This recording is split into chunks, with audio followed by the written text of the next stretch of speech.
No episódio anterior falamos sobre o surgimento dos Filhos do Átomo e como no período dos anos 60 mudaram os quadrinhos. Ao final do episódio, vimos que os X-Men não conseguiram aplacar na primeira década de sua existência, sendo deixados de lado pela Marvel durante 6 anos. Nesse episódio falaremos como a equipe saiu do completo abandono para ser uma das principais equipes da Casa das Ideias, e como o contexto turbulento dos anos 70 ajudou os Filhos do Átomo a entrar em uma das suas melhores fases.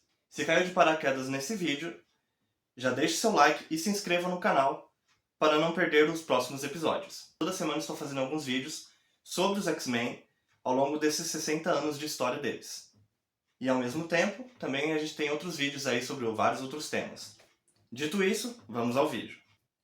Durante os anos 70, o mundo e os Estados Unidos passaram por mudanças intensas.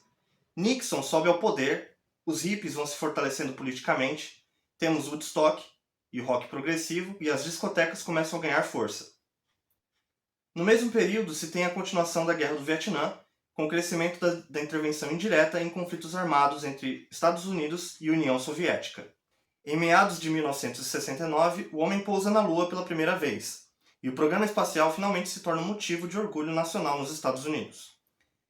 É durante a década de 70 que é aprovada a emenda por igualdade em direitos civis entre brancos e negros. Isso não diminui o racismo, é claro, mas foi uma grande vitória ali para o movimento negro da época. Em 1972, Nixon se reelege, muito ancorado em função da vitória da corrida espacial e pela aprovação, mesmo que insatisfatória, da emenda por direitos iguais. Mas Nixon não ganha essas eleições de maneira justa, e sim de forma ilegal, usando escutas clandestinas nos escritórios de opositores políticos e assediando figuras públicas e ativistas. O esquema foi descoberto depois que 5 homens foram pegos invadindo a sede do Partido Democrata, que era a oposição. O complexo onde a sede dos democratas ficava se chamava Watergate. Nesse mesmo ano, o Washington Post conseguiu informações de que o Nixon teria usado o FBI para ter vantagem nas eleições. O escândalo rendeu vários filmes mais tarde e até fez com que o Sentinela da Liberdade, o Capitão América, abandonasse seu manto para se tornar um nômade. Com a Guerra do Vietnã se tornando cada vez mais uma pedra no sapato do Nixon, com vários protestos contra a guerra, as denúncias de corrupção sobre o caso Watergate acabam fortalecendo o descontentamento e é instaurado o processo de impeachment após serem reveladas fitas mostrando que Nixon sabia o que aconteceu em Watergate e encobriu o caso o máximo que pôde. No mesmo ano, Nixon ordena a retirada das tropas americanas do solo vietnamita, sendo a primeira derrota em guerras dos Estados Unidos. Em 1974, sabendo que não teria como vencer o processo, Nixon se torna o primeiro presidente dos Estados Unidos a renunciar ao cargo. Ford assume a presidência e, em uma das suas primeiras medidas como presidente em exercício, foi perdoar os crimes cometidos por Richard Nixon. A medida gerou ainda mais insatisfação e desconfiança sobre a renúncia do Nixon ter sido mais uma barganha política em troca de um perdão. Durante o ano 1975, ainda com a Guerra do Vietnã rolando, agora sem a intervenção americana, que a Marvel decide retirar os X-Men que estavam na gaveta há 6 anos. Com a Giant Size X-Men número 1, Garota Marvel, Homem de Gelo, Destrutor, Polaris e Anjo acabam saindo da equipe, sobrando apenas o Ciclope, já que o Fera já tinha saído da equipe e ido para os Vingadores durante a fase de republicações da revista. Com a drástica mudança, a equipe dos X-Men deixou de ser formada por jovens americanos para se tornar uma equipe cada vez mais mundial. Muito em função de todo aquele descontentamento em relação a ser americano naquele período. Com a mudança entram o alemão Noturno, o canadense Wolverine, a meio-queniana Tempestade, o russo Colossus, o nativo americano Pássaro Trovejante, que morreu logo nas primeiras edições, tornando o primeiro X-Men a morrer, o japonês Solaris e o irlandês Banshee. Essa nova e maior equipe se mostrou muito mais madura e com personagens que realmente refletiam o descontentamento da época.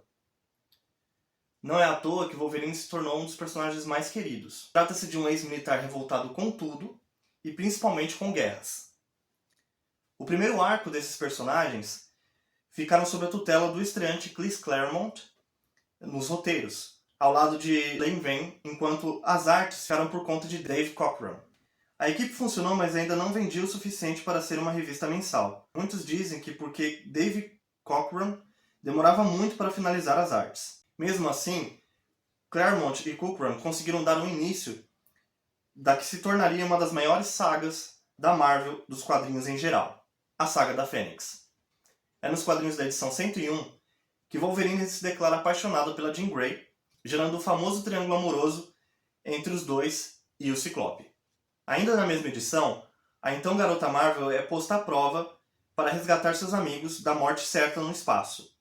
Ela se sacrifica pela equipe usando seu poder para controlar o ônibus espacial em que estavam, que estava praticamente destruído pelo retorno das Sentinelas. A personagem fica então vagando pelo espaço até retornar à Terra, ainda na mesma edição, agora como Fênix. Um ser superpoderoso e puro, que nos planos dos quadrinistas Claremont e Cockrum deveria se tornar uma Vingadora. A ideia não foi aprovada pela editora e a Fênix passou a ser um problema para as histórias, já que ela sozinha poderia resolver todos os problemas. Com a saída de Cockrum por sua sequência de atrasos de entrega, a Marvel coloca John Byrne e, por ser mais rápido, permitiu que os X-Men se tornassem uma HQ mensal e criou uma das maiores duplas da história dos quadrinhos. Com Claremont e Byrne, conseguiram criar uma solução para a Fênix. Afinal, se a personagem era forte demais para ser uma heroína, por que não torná-la uma vilã? É assim que nasce a Fênix Negra e a saga que faria renascer e gerar todo o sucesso dos X-Men dali pra frente. No próximo episódio de Histórias de Lamparina, falaremos da década de 80, que podia ser considerada a década perdida para a sociedade, mas que nos quadrinhos foi a década das principais mudanças na nona arte e a explosão astronômica dos X-Men. Não deixe de nos seguir nas nossas redes sociais, que, a propósito, tem um sorteio que você não pode perder. Talvez não sejamos um farol para o mundo, mas preservamos a fagulha do conhecimento. Tchau!